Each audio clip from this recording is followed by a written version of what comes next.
Drugog dana sajma obrazovanja i zapošljavanja interesovanje za neko od 450 slobodnih radnih mesta koje je iskazalo 49 poslodavaca nije opalo. Prema rečima izlagača, za jedan posao u proseku je konkurisalo preko 30 osoba. Štandovi Fiat automobila Srbije i zastava oružja bili su najposećeniji, a poslodavci su zatrpani radnim biografijama. Pa pokušam da nađem neki posao, pošto smo trenutno ja i muž na zavodu za zapošljavanje. Ali vidim da nema nikakvog uspeha i tako tu. Pa nadam se da će da me zovu za nešto, bilo šta. Za koliko si konkurisala poslova? Pa za sad. Sad sam došla, znači stavila sam 1-2 za Fiat i ovde za prodavci. Nadam se da će da bude nešto.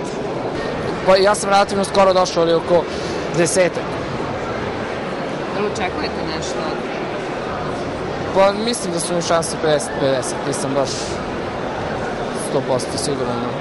Bogat sajamski program ove godine činile su tribine i prezentacije izlagača i organizatora kragujevačke filijale Nacionalne službe za zapošljavanje.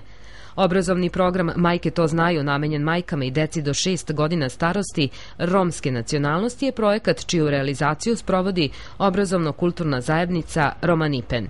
Program koji pre svega ima za cilj da pokrene priču ranog razvoja obrazovanja dece iz romske zajednice. U okviru ovog programa koji ima više segmenta delovanja, koji se odnosi na osnaživanje majki, na rad sa decom, i jedan od najbitnijih segmenta biblioteke igračka. To je nešto što je negde, da kažemo, prepoznato kao i od strane korisnika, od majki i od strane dece kao najznačajniji element programa. Programom je obuhvaćeno 172 dece.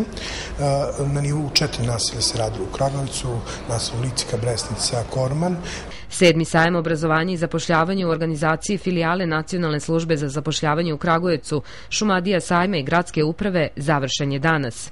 Posećenost ovogodišnje manifestacije nadmašila je očekivanja i organizatora i izlagača, kojih je ove godine bilo 79.